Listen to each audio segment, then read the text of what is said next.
Some of the president-elect's advisors have suggested that you should resign. If he asked you to leave, would you go? No. Can you follow up on, do you think that legally you're not required to leave? No. The question is, to follow up on Victoria's question, do you believe the president has the power to fire or demote you, and has the Fed determined the legality of a president demoting at will any of the other governors with leadership positions? Not permitted under the law. Not what? Not permitted under the law. Thank you. Courtney. Courtney Brown from Axios. In response to Howard's question, you said it wasn't an ideal time to give forward guidance because of the economic uncertainties.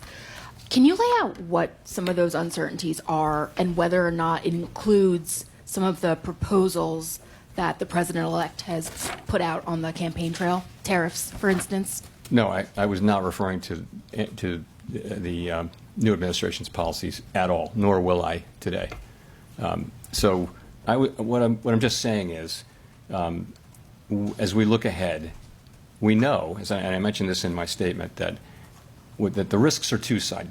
I guess I should start by saying that we think that the economy and we think our policy are both in a very good place, And but as you look forward, you say, what are the risks? And one risk is that we would move too quickly and find ourselves having moved too quickly, and inflation comes back, and we lost our chance to get inflation back to 2%. So we have to avoid that risk. And to avoid that risk, that means you want to move carefully. The other risk is that we move too slowly, and that we allow the labor market to weaken too much and do unnecessary damage to the labor market and to people's working lives. That says don't get behind the curve. So these two things are the two risks that we have to manage, and so we're in the middle there. We try to be in the middle and deal with both of them, manage both of those. Again, the idea is to support the strength we have in the labor market and in the economy, but also with somewhat less restrictive but still restrictive policy, enable further progress toward our 2% inflation goal. This is a thing we're meeting by meeting. We're going to be making our assessment of what the right path is. It's not as important. The precise timing of these things is not as important as the overall arc of them. And the arc of them is to move from where we are now to a sense of neutral, a more neutral policy.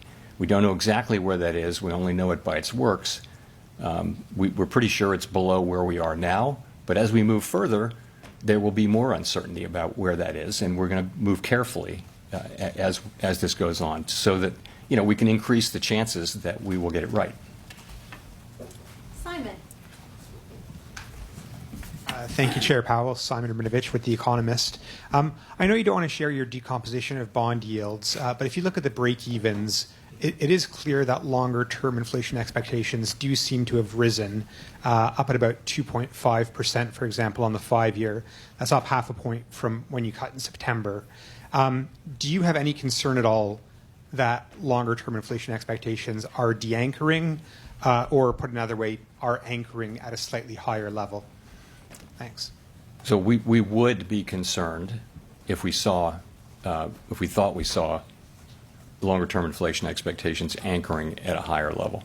That's not what we're seeing. We're still seeing, between surveys and market readings, broadly consistent with. I looked at the 5-year earlier today, and it's probably moved, but it's just not. It's kind of right where it's been, and also it's pretty close to consistent with 2% PCE inflation. So that's one that's been a traditional one that we look at a lot. But overall, expectations seem to be, and really have throughout this, in a place that's consistent with 2% inflation. But you're right to say we watch that very carefully, and we will not allow inflation expectations to drift upward. But that's really why we reacted so sharply back in 2022 was to avoid that.